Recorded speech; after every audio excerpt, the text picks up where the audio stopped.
Been familiar with and reading and absorbing the works of those who were deemed worthy of such a distinction. Kipling, Shaw, Thomas Mann, Pearl Buck, Albert Camus, Hemingway. These giants of literature whose works are taught in the classroom, housed in libraries around the world, and spoken of in reverent tones, have always made a deep impression. That I now join the names on such a list is truly beyond words. I don't know if these men and women ever thought of the Nobel honor for themselves, but I suppose that anyone writing a book or a poem or a play anywhere in the world might harbor that secret dream deep down inside. It's probably buried so deep that they don't even know it's there. If someone had ever told me that I had the slightest chance of winning the Nobel Prize, I would have to think that I'd have about the same odds as standing on the moon. In fact, during the year I was born, and for a few years late after, there wasn't anyone in the world who was considered good enough to win this Nobel Prize. So I recognize that I'm in very rare company, to say the least. I was out on the road when I received this surprising news, and it took me more than a few minutes to properly process it. I began to think about William Shakespeare, the great literary figure. I would reckon he thought of himself as a dramatist. The thought that he was writing literature couldn't have entered his head. His words were written for the stage, meant to be spoken, not read. When he was writing Hamlet, I'm sure he was thinking about a lot of different things. Who are the right actors for these roles? How should this be staged? Do I really want to set this in Denmark? His creative vision and ambitions were no doubt at the forefront of his mind, but there were also more mundane matters to consider and deal with. Is the financing in place? Are there enough good seats for my patrons? Where am I going to get a human skull?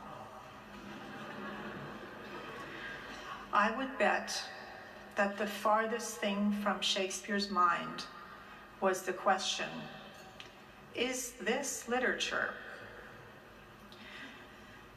When I started writing songs as a teenager, and even as I started to achieve some renown for my abilities, my aspirations for these songs only went so far. I thought they could be heard in coffee houses or bars, maybe later in places like Carnegie Hall, the London Palladium. If I was really dreaming big, maybe I could imagine getting to make a record and then hearing my songs on the radio. That was really the big prize in my mind.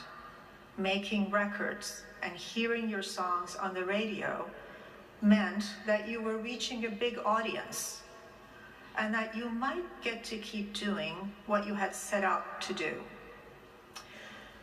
Well, I have been doing what I set out to do for a long time now.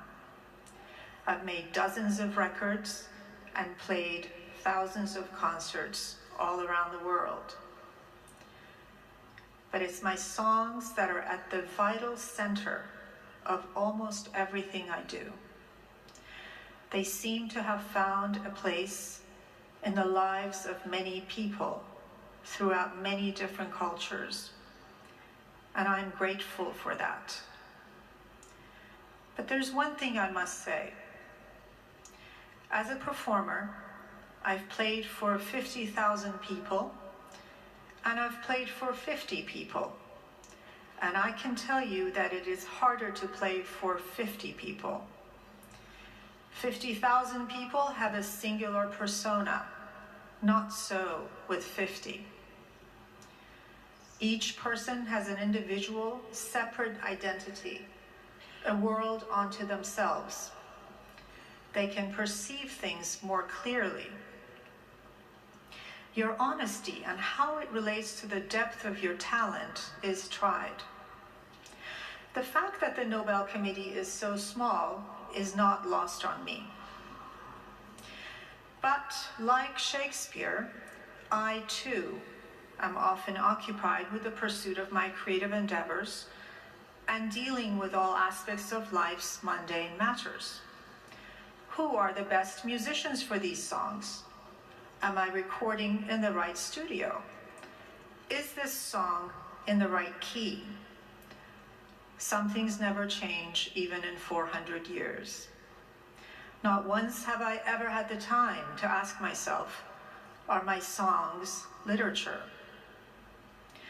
So I do thank the Swedish Academy, both for taking the time to consider that very question, and ultimately, for providing such a wonderful answer.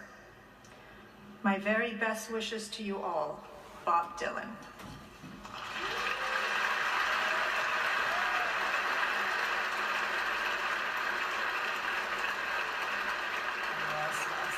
Reggie, den amerikanska ambassadören i Sverige som läste Bob Dylans tal. Och Bob Dylan beskrev alltså hur ärad han är att hans texter betraktas som litteratur. Det är inget han tänker på själv.